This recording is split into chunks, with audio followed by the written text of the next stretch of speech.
Alright, so this section we would title Master Ridley. Everyone watched Montag. He did not move. The alarm sounded. The bell in the ceiling kicked itself 200 times. Suddenly there were 4 empty chairs. The cars fell in a flurry of snow. The brass pole shivered. The men were gone. Montag sat in his chair. Below, the orange dragon coughed to life. Montag slid down the pole like a man in a dream. The mechanical hound leapt up in its kennel, its eyes all green flame. "Montag, you forgot your helmet." He seized it off the wall behind him, ran, leapt, and they were off.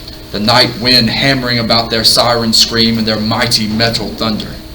It was a flaking 3-story house in the ancient part of the city. A century old if it was a day.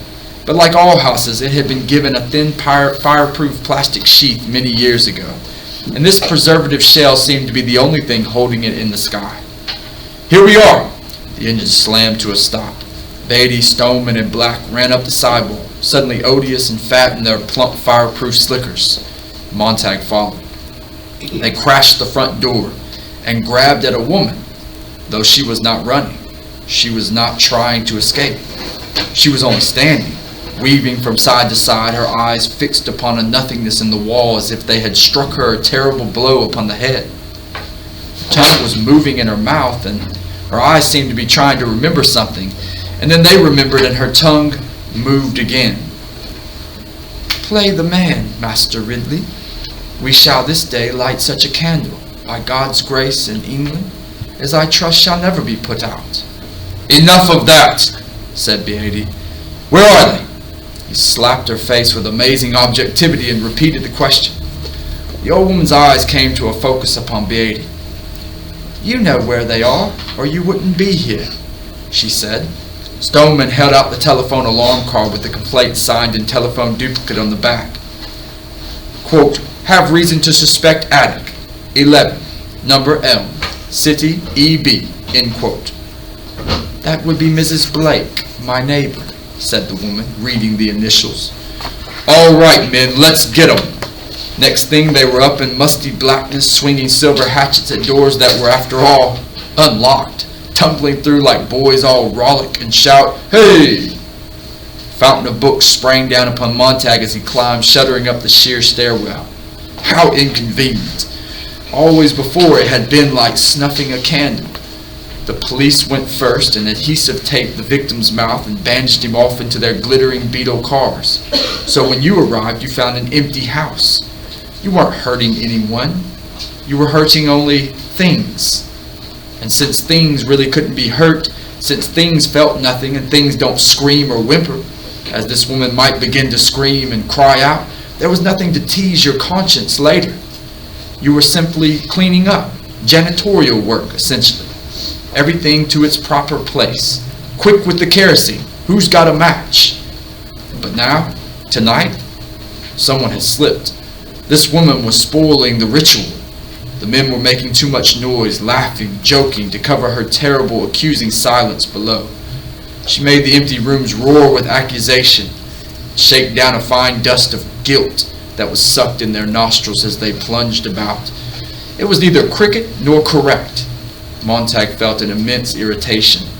She shouldn't be here, on top of everything. Books bombarded his shoulders, his arms, his upturned face. A book lit, almost obediently, like a white pigeon in his hands, wings fluttering. In the dim, wavering light, a page hung open, and it was like a snowy feather, the words delicately painted thereon. In all the rush and fervor, Montag had only an instant to read a line, but it blazed in his mind for the next minute as if it stamped there with fiery steel. Time has fallen asleep in the afternoon sunshine. He dropped the book. Immediately another fell into his arms. "Montag, up here!" Montag's hand closed like a mouth, crushed the book with wild devotion, with an insanity of mindlessness to his chest. The men above were hurling shovelfuls of magazines into the dusty air. They fell like slaughtered birds, and the woman stood below, like a small girl, among the bodies. Montag had done nothing. His hand had done it all. His hand, with a brain of its own, with a conscience and a curiosity in each trembling finger, had turned thief. Now it plunged the book back under his arm, pressed it tight to sweating armpit, rushed out empty with a magician's flourish. "Look here, innocent, look!" He gazed, shaken, at that white hand. He held it way out as if he were farsighted. He held it close, as if he were blind. "Montag!" He jerked about. "Don't stand there, idiot!" The books lay like great mounds of fishes left to dry. The men danced and slipped and fell over them. Titles glittered their golden eyes, falling, gone. "Kerosene!" They pumped the cold fluid from the numeral 451 tank strapped to their shoulders. They coated each book. They pumped rooms full of it. They hurried downstairs, Montag staggering after them in the kerosene fumes. "Come on, woman!" The woman knelt among the books, touching the drenched leather and cardboard, reading the gilt titles with her fingers while her eyes accused Montag. "You can't ever have my books," she said. "You know the law," said Beatty. "Where's your common sense? None of those books agree with each other. You've been locked up here for years with a regular damn Tower of Babel. Snap out of it. The people in those books never lived. Come on now." She shook her head. "The whole house is going up," said Beatty.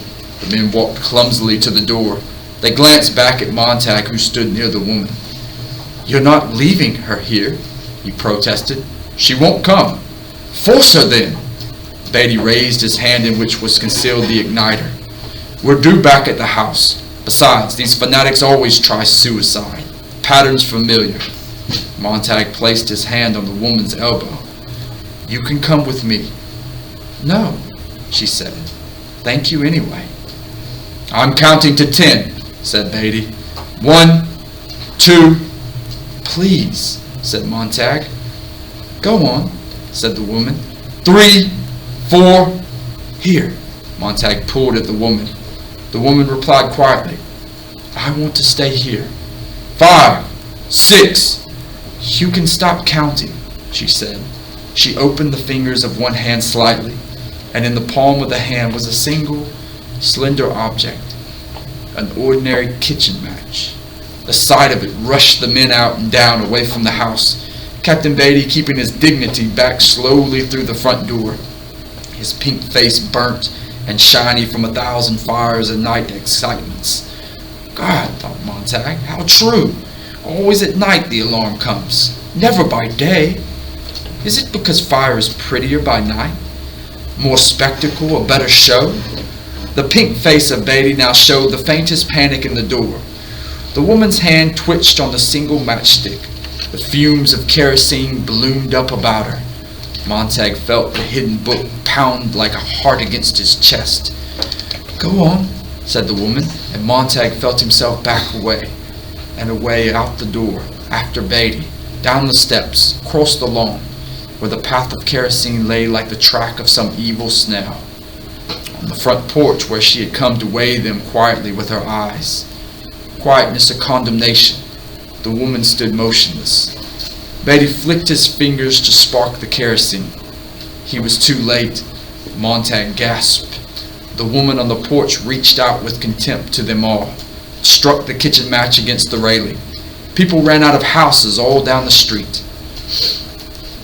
They said nothing on their way back to the firehouse. Nobody looked at anyone else. Montag sat in the front seat with Beatty and Black. They did not even smoke their pipes. They sat there looking out the front of the great Salamander as they turned a corner and went silently on. "Master Ridley," said Montag at last. "What?" said Beatty. "She said, Master Ridley. She said some crazy thing when we came in the door. Play the man, she said, Master Ridley. Something, something, something. We shall this day light such a candle, by God's grace in England, as I trust shall never be put out," said Beatty. Stoneman glanced over at the captain, as did Montag, startled. Beatty rubbed his chin. "A man named Latimer said that to a man named Nicholas Ridley, as they were being burnt alive at Oxford for heresy, on October 16, 1555. Montag and Stoneman went back to looking at the street as it moved under the engine wheels. "I'm full of bits and pieces," said Beatty. Most fire captains have to be. Sometimes I surprise myself. Watch it, Stoneman! Stoneman braked the truck. Damn, said Beatty. You're going right by the corner where we turn for the firehouse. Who is it? Who would it be? Said Montag, leaning back against the closed door in the dark. His wife said at last, Well, put on the light. I don't want the light. Come to bed. He heard her roll impatiently. The bed spring squealed. Are you drunk? She said. So it was the hand that started it all.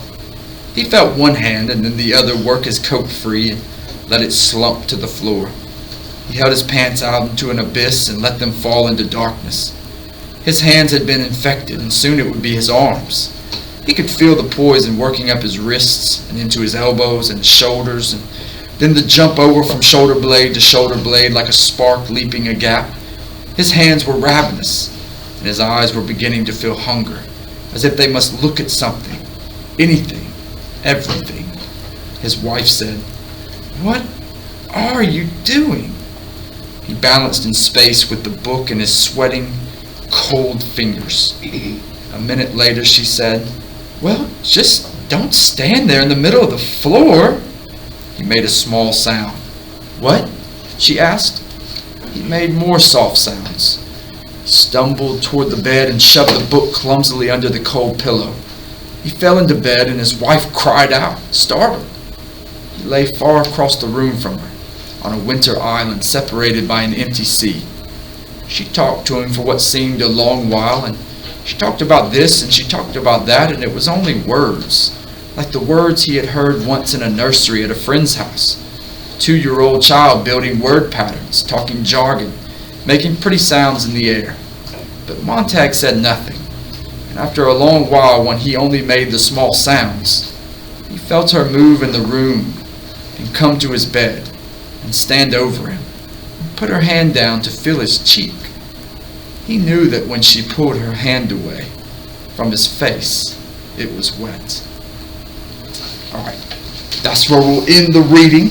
So we can see